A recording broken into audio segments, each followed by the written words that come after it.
Hey, how's it going, everyone? So let's go. We're going to be going over how to install RetroArch, which is this program right here.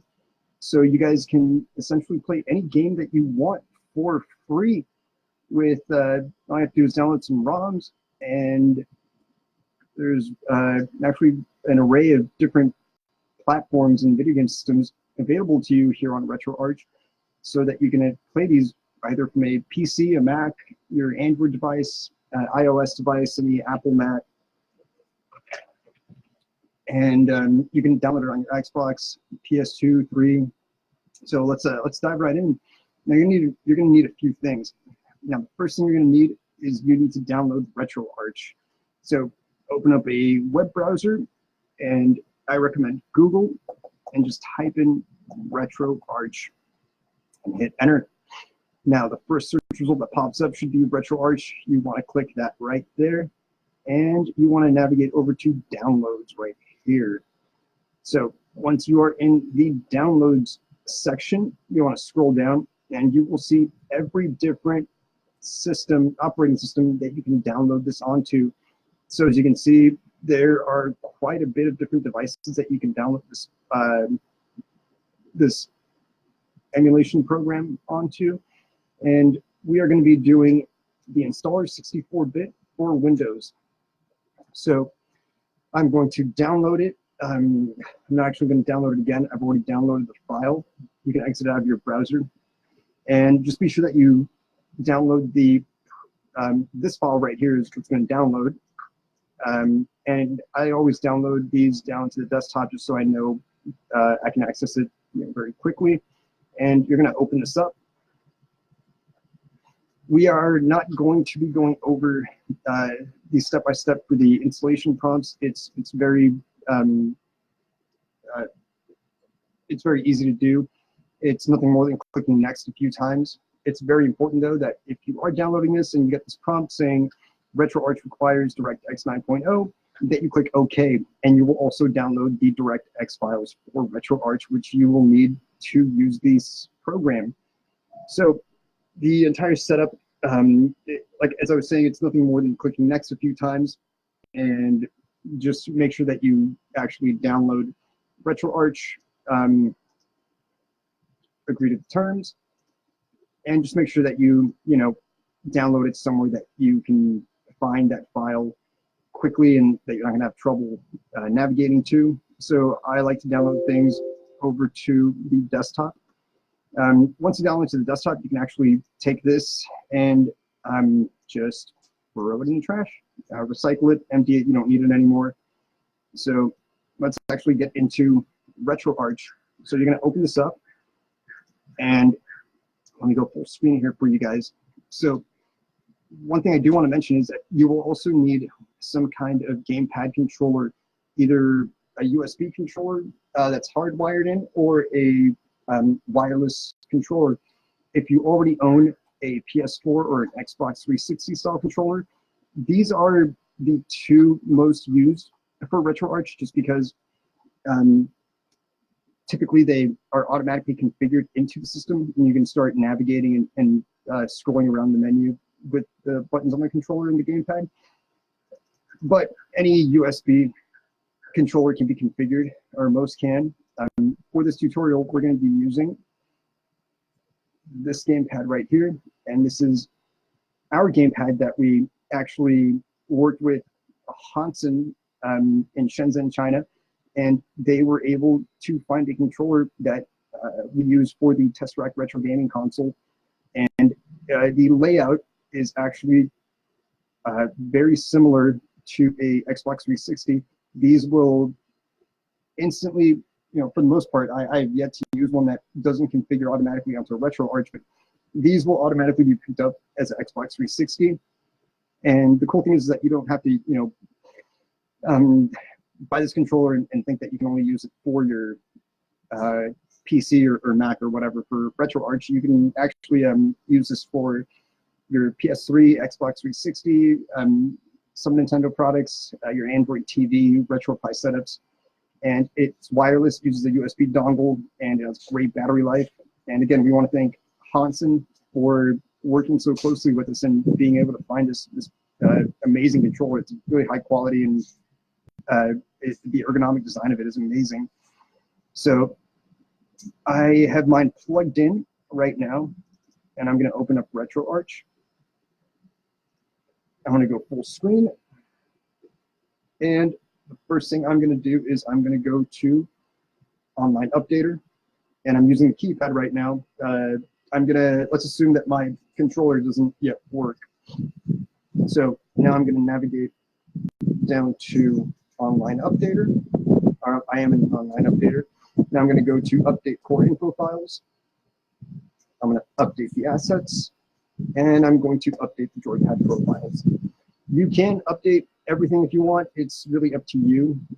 I only update those three aside from the most important update, and that is your Core Updater.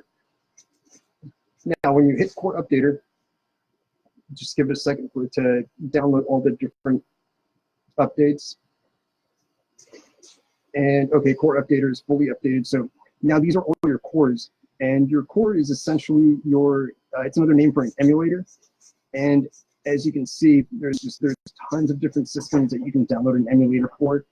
Now, I know that you will notice that some look like they're copies, like there's, a bunch of different ones for the DS and the Game Boy Color. They're actually different. Some of these are slightly different, and they were developed in that way for specific games to enhance the gameplay. But for the sake of the tutorial, we're going to be launching an N64 ROM or game. So I will show you guys the emulator that is kind of the I'm not saying the best, but it will read about 95% of N64 games and play them without any trouble. And that will be, so I'm going to navigate over to N64, and right here, the Muppin 64 plus dash next. So I'm going to hit enter, and it's downloading my core. My core is now updated. Now I can go all the way back. Now you want to configure your controllers if it's not already configured. You're going to want to go to the settings option and go down to input, hit enter. You're going to want to scroll down over here to user one binds. So you hit enter and you scroll down to user one B button down. Now, make sure that your controller is plugged in and it's turned on. It's connected either wirelessly or hardwired into your machine, and you're going to hit enter. Oh, sorry about that. That was just because of the update. So, controller is turned on. Hit enter. Now hold the B button down for 4 seconds. So whatever you want the B button to be, hit enter on your keyboard, and when the prompt comes up, you hold that button down. Now, you are going to repeat that step for as many buttons as there are on your gamepad that you need to. So if you're using PS4 or an Xbox 360 style controller and it doesn't automatically configure, this is how you do it, and you will do it from this option all the way down to this option. You obviously will not configure a user one gun trigger button because we're using a gamepad. Now, if you're using a Super Nintendo retro USB controller, obviously you will only configure from the B button to, I believe it's the shoulder buttons. You will not be able to configure for everything, and that's fine. Just be wary that some games that you play that do require those buttons, you may not have the ability to do that or use that button or that ability in the game unless you have a controller that you can configure those buttons to. So now that I configured all the buttons that I need to, I'm going to scroll all the way back, and your controller may, once you get back here, work. Mine does, but if it doesn't, all you need to do is close out of RETROARCH and open it back up. And now I'm using the gamepad, and as you can see, it's configured and it works. So the next thing you're going to need is you're going to need ROMs. Now, unfortunately, we can't tell you where to get ROMs. It is illegal, but if you conduct a very easy search on Google, you will be able to find them. So, as I was saying, we can't tell you where to get ROMs, but there are certain websites where you can get them. Okay? So, once you downloaded your ROM, and we're going to be launching F-Zero X from N64 onto RETROARCH. So I downloaded my ROM directly onto the desktop. So I'm going to go back into RETROARCH and just make sure that you know where in your computer you download that to, because you're going to you will need to know how to navigate to that file. So I'm going to scroll down here to load content. I'm going to select it. I'm going to go down to my C drive and select that. And then I'm going to scroll down to users. So now that I am over in users, I'm going to scroll down to the user or the user's profile that I'm on right now. And I know that it's on my desktop. And now I just have to find that file, which is F0.7Z. I'm going to select that, scroll down to load archive, select that, and now I'm going to select the emulator that I want to launch it from. So as I was saying, these are the different emulators that I can use to launch that game, and I'm going to be using Muppin 64. So I'm going to select that, and if your RETROARCH screen closes out, just give it a second. It does take at times a couple of seconds for it to load the ROM.